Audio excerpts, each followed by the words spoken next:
भेजता है तो आसमा बहुत ज़्यादा खुश हो जाती है और शायद का शुक्रिया अदा करती है और कहती है कि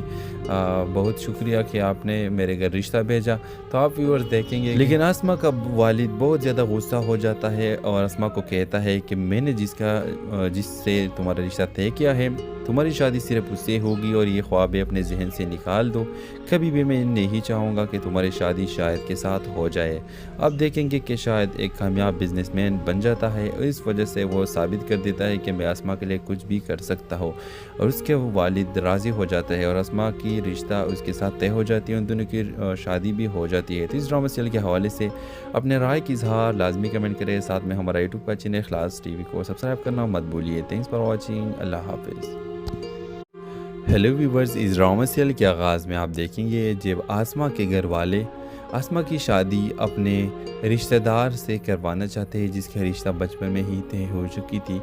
तो आसमा इनकार करती है और कहती है कि मुझे शादी नहीं करनी। इसके बाप उस पर ज़ोर देता है और कहता है कि तुम ज़रूर शादी करोगी क्योंकि ये मेरा चाहत है और इसका इंतखाब मैंने तुम्हारे लिए किया है, तो इससे तुम्हारी शादी लाजमी होगी। व्यूअर्स, आप देखेंगे कि आसमा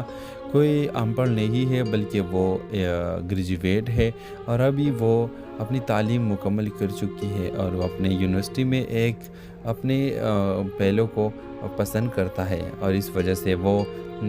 अपने रिश्तेदार से शादी नहीं करना चाहता और वो चाहता है कि जिसको मैं पसंद करती हूँ मैं इससे शादी करूँ। आप देखेंगे कि वो अपने बॉयफ्रेंड से कहता है कि तुम जल्दी मेरे घर रिश्ता भेजो और मेरे बाप को ये मालूम होना चाहिए कि तुम मुझसे शादी करना चाहते हो। आप देखेंगे व्यूअर्स के